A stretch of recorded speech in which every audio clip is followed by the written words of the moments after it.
Welcome back to another episode of TVGP's We Roguelike It. This time we are talking about Brotato. I'm your host, Boston, playing this on the PlayStation 5. I'm joined, as always, by Moonpier. Hi, Xbox Series X. If you haven't seen Brotato before, it is a Spud-Based bullet heaven.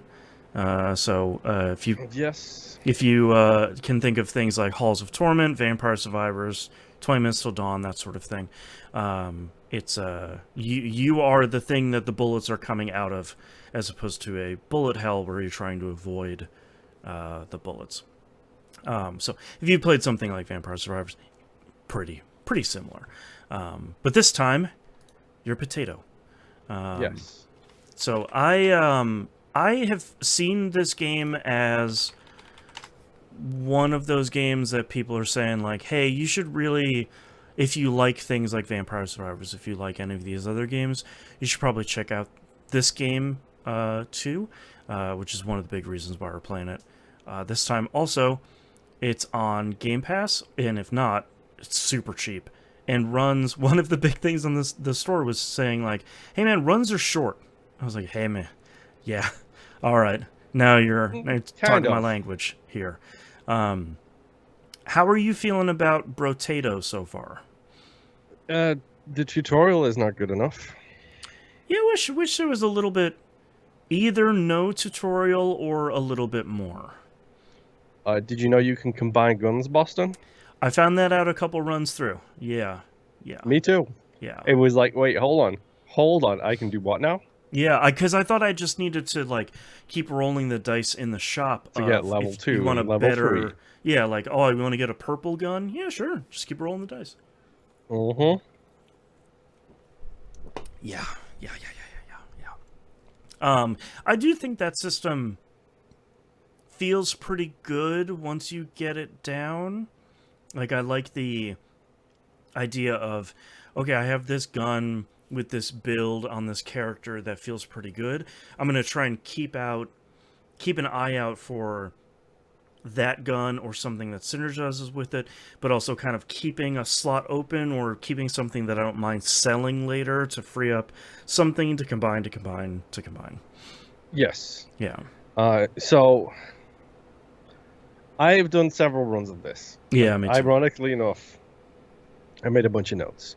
Okay. I did a whole bunch of runs, but nothing really clicking so far. Mm-hmm. Not really feeling loadouts or anything like that. Trying to figure out what the best thing was. At danger level 0, my wave 16 was like my best. Okay.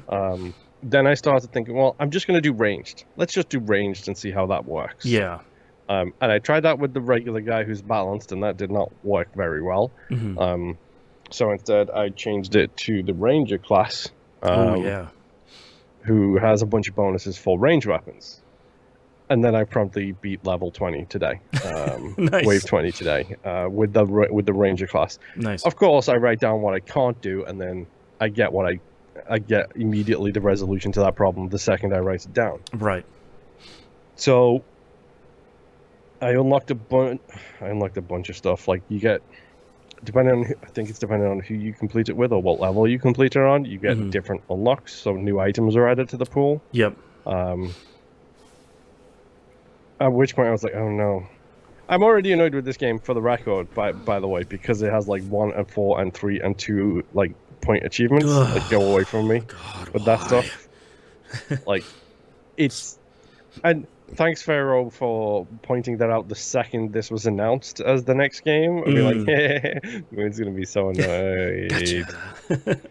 Because this game is just full of them. Oh, did you also know it has 98 achievements? That's so many. What the hell? For 1,000 gamer score. Oh, goodness. I missed the days when it was just 25, dude. Yeah. 98. Yikes. What is this, Vampire Survivors? Yeah, when I was kind of surprised when you complete that first run, the game is just like, all right, here you go. Here's 7 more characters and a bunch more items, and we've kind of opened the floodgates here. In a way that I was pretty surprised by, because I think I'm used to a lot of roguelikes we've been playing lately, which is just like, oh, you beat the run, here's one new character and one new item. Good luck. And this game does not care about that at all. It's just dumping stuff. Yep. I'm still trying to figure out all of the perks, because there's a lot. Yeah. There's a lot of like stats that you are balancing. I think that might be my only real criticism in the early part of this game is when you look at the store page, you're kind of looking at the items that you have there. When you clear a level and you can pick a perk, like one of those 4 kind of perks, like, oh, you'll move faster, or you'll do more range damage, or something like that. That feels pretty straightforward. But when you get to the shop and you have all the items and you have like your list of kind of your equipable items, your weapons, and then your passive items, and then you have that giant list of like primary and secondary stats, I think there's a lot in there. In the early game, I think that feels like a lot. I don't think it's not overwhelming, because I think if you've played any sort of RPG, or even like an RPG adjacent shooter or something, you're probably, used to like, oh, what's the difference between crit chance and crit damage and crit percent and all that stuff. But it's a lot of stuff to manage at the beginning, where it's like, okay, what's the difference between a shredder gun and a pistol and an SMG? Like, that's the level I'm at, not, am I going to do an engineering build? Am I going to do a luck build? Am I going to do a build where I'm not moving and I'm just standing at the center of the screen? One of those things. Like, that's kind of my focus at the beginning, and not the rest of that stuff. The game also doesn't do a great job of explaining the fact that you can go and highlight those skills and see exactly what they are. Oh, You can direction over to those skills in the store, and it will explain to you what they are. Yeah. And like, visually they do an interesting job on the weapons, because on all of the weapons they have symbols and like words like, okay, this is range damage of 15, so it pulls from this stat. This is also, that is nice.